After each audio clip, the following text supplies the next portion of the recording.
Good morning, everyone. Thanks for joining us right at 7. I'm Tracey McCain. I'm Caitlin Nuclo. You're watching Eyewitness News here on the Wax. We want to get right to the weather because we have another first alert weather day to talk about. Meteorologist Jill Gilardi is here tracking it all for us. All right, a lot going on today, Jill. Yeah, the heat is a lot more intense than it was yesterday, and so widespread. I mean, we had a few counties under that heat advisory yesterday. Now we have the whole state. We also have the whole state under a flood watch. Okay, so the storms later on today are going to drop a ton of rainfall in a short period of time. So we're going to have to monitor for flash flooding concerns. You could, of course, get damaging wind gusts from those storms. But again, the heat index and that high value is going to be felt across our entire state. 95 to 100 degree feels like temperature. So this is in effect until 8 p.m. You want to knock out anything strenuous outdoors. If you just have to get it done today, earlier. Don't be jogging at 1 in the afternoon. I don't know why I see these people. Sometimes I'm like, oh my gosh, you must be dying. Like, it's just too hot. But you know what I mean? Just pay attention to your body. We're hydrating. And then we're turning our attention later on this afternoon through tonight, because we're going to see some scattered showers and thunderstorms developing. Those storms could really pack a punch and produce locally heavy rainfall. We're talking about 1 to 2 inches per hour. All right, air quality alert. Another alert in effect today, but this is for our southernmost counties, and that's due to ground level ozone. Not the greatest if you have respiratory issues. Right now, though, First Alert Live radar is quiet out there. We're tracking temperatures in the 70s. It's going to feel very hot very quickly. So past 9 o'clock, it's like, stay inside, stay in the AC. Why not? If you can, right? And then feeling in the mid 90s by noon, low 90s at the shoreline by noon, and then mid and upper 90-degree feel to around 100. What will drop down that temperature is if you see one of those passing showers and storms, but they could pack a punch. So we'll talk more about the timing of the storms and when we'll get a little relief here coming up a little bit later. But let's get an update on traffic with Caitlin. Good morning. All right. Good morning, Jill. Good morning, everyone. Just about 7:03 here on your Tuesday. Getting ready to head out the door. Majority of the state looking very good for this time of morning. No crashes or major incidents. Really no construction right now. Most of that daytime work picks up in just a couple of hours. But as you're heading out the door, really the problem this morning is going to be that air quality, as Jill and Scott have been talking about all morning. So crank the AC. Live look here in Hartford on 91. Southbound side here is where you're merging onto 84. Live look here in Middletown along Route 9. In Waterbury, 84 east and westbound, seeing some traffic volume increase through that stretch as you're coming in and out of the Mixmaster. And here in Meriden along 691, still nice and quiet. Light traffic volume across the majority of the state. Let's get you those drive times. If we can progress, there we go. Hartford to New Haven on 91 looking good. Waterbury to Hartford, no delays just yet on 84. And we're still doing pretty good here for this time of morning. 95 southbound towards the George Washington Bridge, just approaching that hour-and-a-half ride. Let's check out your Connecticut Chevy First Alert traffic report driven by your Connecticut Chevy dealers. All right, let's stick with developing news right now. A tractor trailer fire is now out on 91 South. All lanes are now back open, but we want to show you some pictures of just how bad the damage was. You can see all that smoke billowing from the truck that was on fire on 91 southbound right near Rocky Hill. The fire causing that highway to completely shut down between exits 22 and 23. Crews were able to get all lanes back open within the last hour, but causing quite a mess for commuters on the roadway. Those pictures, just incredible. Yeah. All right, in Milford, day 2 of deliberations for the Raoul Valley murder case set to begin in just a few hours here. Valley is on trial, accused of killing one teenager and stabbing 3 others at a house party in Shelton back in 2022. The jury came back deadlocked on the first day of deliberations on one key charge. Your reporter Marcy Jones is in Milford with what that means going into today.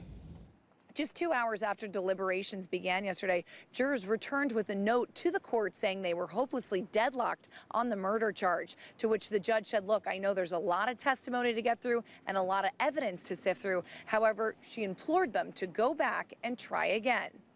Deadlocked is also referred to as a hung jury, and in the court of law means jurors are unable to come to a unanimous decision on a verdict.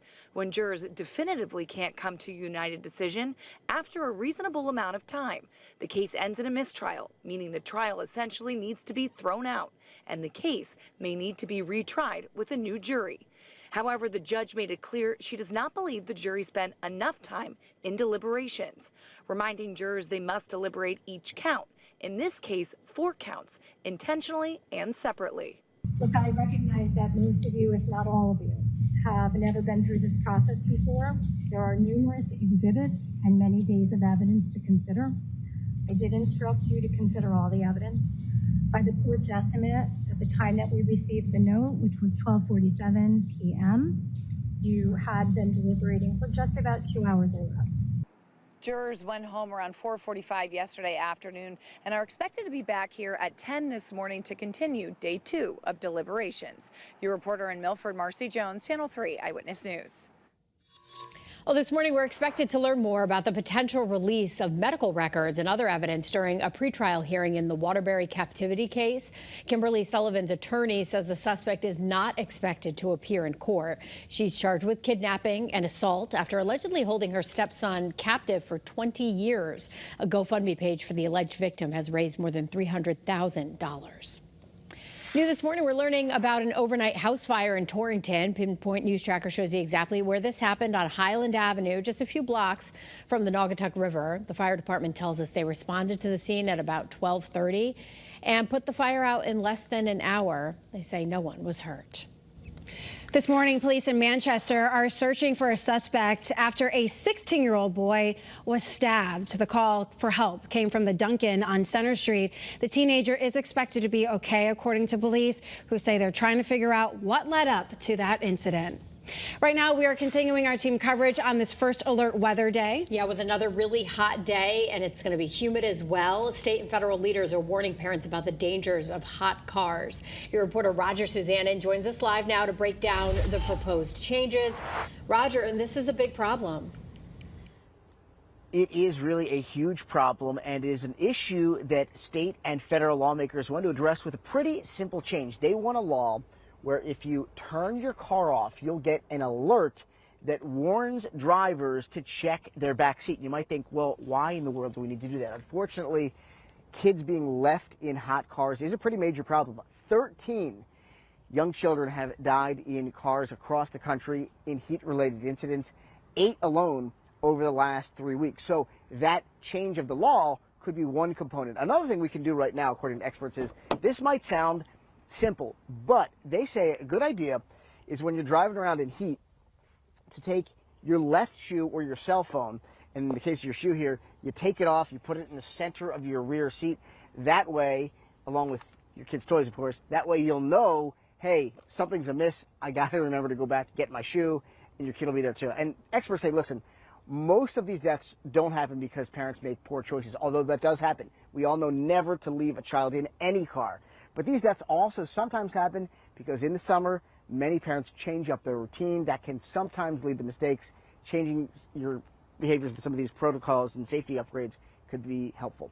Reporting live in Rocky Hill this morning, I'm your reporter, Roger Susannon, Channel 3 Eyewitness News. Well, good morning, everyone, on this first alert weather day to 7:09, and we're going to be watching the heat intensifying today. So that's going to be the more widespread impact.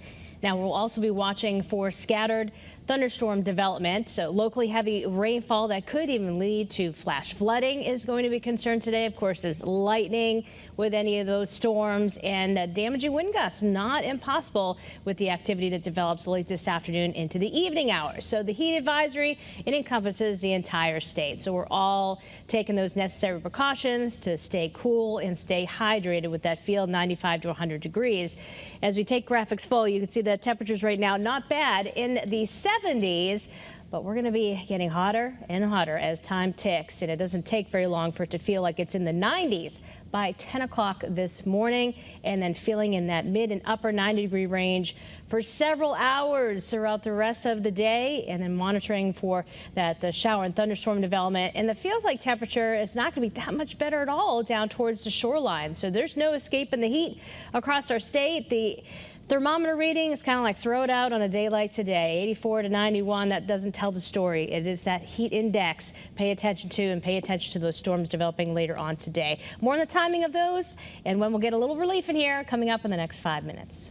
I know they did everything they could to get those kids out. A Connecticut woman is remembering her time as a counselor at Camp Mystic in Texas. What she's sharing with us as we continue to follow updates on that deadly flooding. And we're tracking another first alert weather day here in Connecticut for heat and strong storms today. Jill's tracking it all for you. Coming up.